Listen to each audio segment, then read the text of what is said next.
Nous allons faire une leçon de grammaire sur le verbe.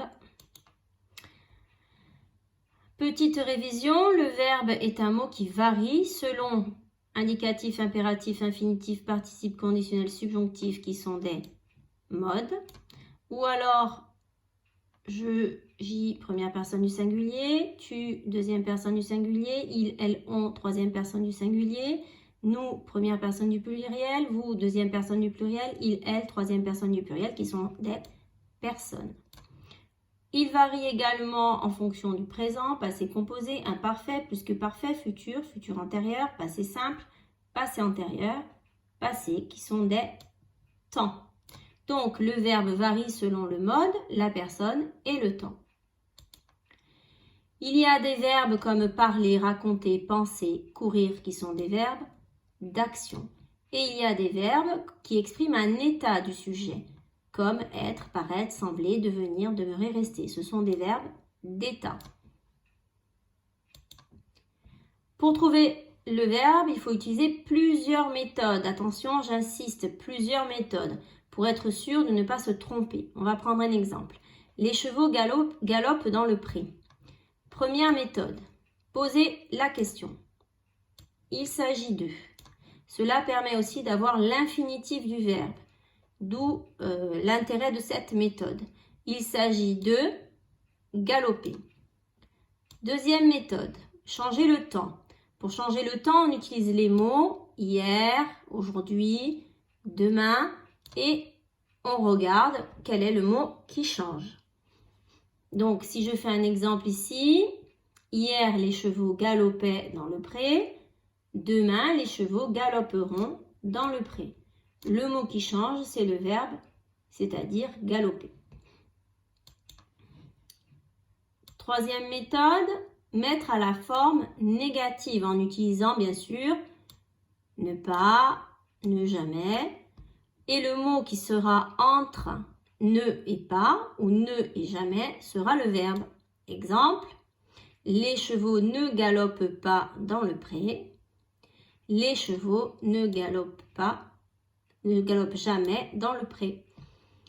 Dernière méthode, changer le nombre ou la personne et repérer le mot qui change. Le cheval galope dans le pré, donc là on n'entend pas vraiment le changement, mais si je mets nous galopons dans le pré, là j'entends le changement. Alors attention, une seule méthode ne suffit pas. Si je prends l'exemple, le chien de ma sœur a déchiré le canapé, je fais la première méthode, le chien de ma peur n'a pas déchiré le canapé, et là je me dis, bien, le verbe c'est a.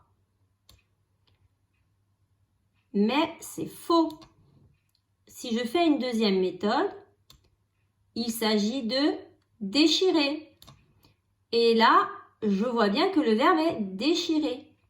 Du coup, la première méthode me donne le a, la deuxième méthode me donne déchirer, donc mon verbe est à déchirer.